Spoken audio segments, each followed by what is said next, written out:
All right, today we're jumping into the story of someone really fascinating, Saint Thérèse of Lisieux. She was a young nun who lived this short, quiet, hidden life, but somehow ended up having this absolutely massive impact on the world. So that brings us to the big question, right? How in the world does a nun who dies at just 24, hidden away from everyone, become one of the most popular saints ever? I mean, think about it. It's a real puzzle, and that's exactly what we're going to try and solve today. And this right here, this just lays out the incredible contrast. I mean, look at her life. Died at 24, never stepped foot outside her convent, lived in total obscurity. Now look at her legacy. Pope Pius X called her the greatest saint of modern times. Get this, she's the patron saint of missions even though she never went on one. She's also a doctor of the church, which is a huge deal. And her shrine, it's the second most visited pilgrimage site in all of France. It just doesn't add up, right? So what is going on here? Okay, so let's start digging. This is where we get into her unlikely story. We're going to unpack the puzzle of the little flower. That's a nickname she's often given. So where does it all begin? Well, it starts with this incredibly powerful ambition she had, right from when she was a little girl. She had this deep, deep thirst for holiness. And I'm not talking about some casual wish. From a super young age, Thérèse had one goal, and these are her own words. I want to be a saint. To become a great saint was the goal on which my eyes were fixed. You can just feel the intensity there, right? This was everything to her. Okay, but here's the twist. She had this huge ambition, but she also felt, well, small. She had this really deep awareness of what she called her littleness, her own weakness. It's like she'd look at the stories of these other great saints, and to her they were like spiritual giants. And sainthood, it felt like this massive, impossible mountain that she was just way too small to ever climb. Now, what would most of us do in that situation? Probably give up, right? Or at least lower our expectations. But not Thérèse.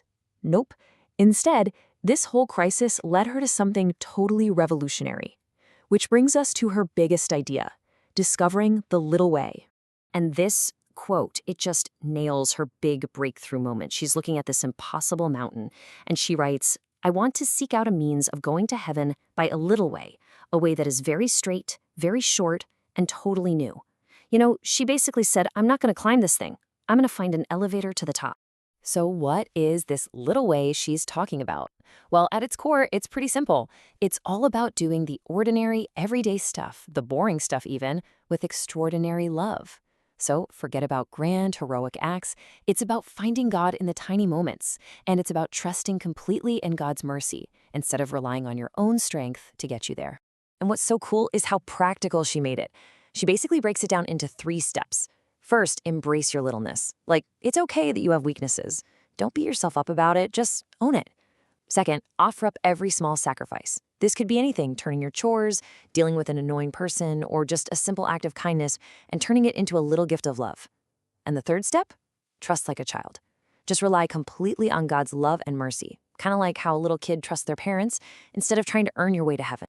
Okay, so she has this profound personal breakthrough.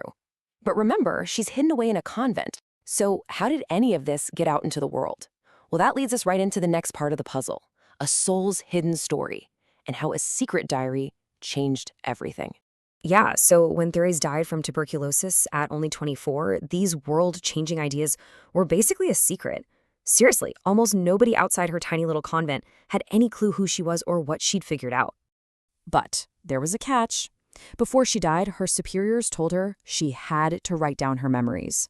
She did it out of obedience, and that manuscript became her memoir, The Story of a Soul.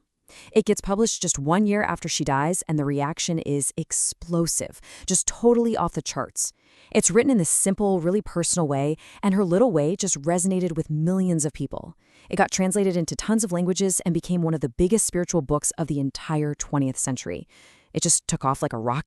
So this book creates this massive wave of popularity and devotion, and that brings us to our final piece of the story, the shower of roses. This is how she went from total obscurity to official sainthood in what was like record time. You see, before she died, Thérèse made this promise that's now super famous. She said, after my death, I will let fall a shower of roses. And what she meant by that was that she was going to spend her time in heaven doing good on earth. And for a whole lot of people, that is exactly what started to happen. Almost right away, stories of miracles started pouring in, all attributed to her. And we're not just talking little things. The official, authenticated miracles that led to her sainthood were incredible. There was a 4-year-old girl, born blind, who could suddenly see. A young man training to be a priest was cured of fatal tuberculosis. A woman was instantly healed of the same disease right at Thérèse's tomb. I mean, for millions of people, this shower of roses wasn't just a metaphor. It was real. And this timeline just shows you how fast everything happened. It's wild. So 1897, she dies, completely unknown. Just 28 years later, which is lightning fast in church terms, she is officially declared a saint. A couple of years after that, she's the patroness of missions. And then in 1997, she's named a doctor of the church. It is, without a doubt, one of the most meteoric rises you'll ever see. So, when you boil it all down, what was her secret? Why the massive appeal? I think it's this. Thérèse's big revolution was making holiness accessible to everyone. She took this idea of being a saint, which seemed like something only for epic heroes, and she put it right into the middle of normal, everyday life.